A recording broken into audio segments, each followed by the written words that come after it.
வணக்கம் everyone for 62nd day of 100 day fitness challenge programme. இன்றைக்கி active rest day. உண்மையாக சொல்லப்போனால் சரியான ஆக்டிவிட்டி டேங்க. ஏன்னு கேட்டிங்கன்னா வீட்டில் சரியான ஒர்க் கொடுத்துட்டாங்க, க்ளீனிங் ஒர்க்கு. ஸோ ஃபேனை துடைக்கணும், ஒட்டடை அடிக்கணும் அப்படின்னு சொல்லிட்டு.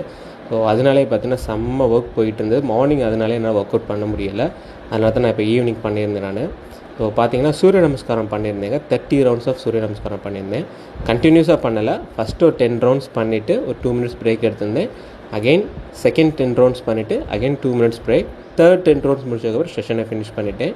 ஸோ சூரிய நமஸ்காரம் பண்ணதும் பார்த்தீங்கன்னா ரொம்ப பொறுமையாக ஸ்லோ அண்ட் ஸ்டடி ஃபேஸில் ப்ரீத்திங்கோடு சேர்த்து பண்ணியிருந்தேன். நான் பார்த்தீங்கன்னா இப்போ நான் இந்த ஆக்டிவிட்டீஸ் எல்லாமே பண்ணுறது பார்த்தீங்கன்னா ஏதோ ஒரு நிர்பந்தனால கிடையாது, எனக்கு பிடிச்சி சந்தோஷமாக தான் நான் பண்ணுறேன். இது என்னையும் எந்த விதத்துலையும் ஸ்ட்ரெஸ் படுத்தலை. ஸோ அதே மாதிரி நீங்களும் ஆக்டிவிட்டியாக இருக்கிறப்ப எந்த ஒரு ஆக்டிவிட்டி எடுத்திங்கனாலும் ஸ்ட்ரெஸ் பண்ணி பண்ணாதீங்க. ஃப்ரீயாக ஜாலியாக பண்ணுங்கள், உங்களால் முடிஞ்ச அளவுக்கு பண்ணுங்கள், ஓகேங்களா? பட் ஸ்டே ஆக்டிவாக இருங்க. ஸோ இது எல்லாமே பார்த்தீங்கன்னா நம்மளோட ஹெல்த்துக்காக பண்ணுறோம் அப்படின்றத நினச்சி பண்ணுங்கள். ஸோ அடுத்த வீடியோவில் மீட் பண்ணலாம் guys. So until then see you.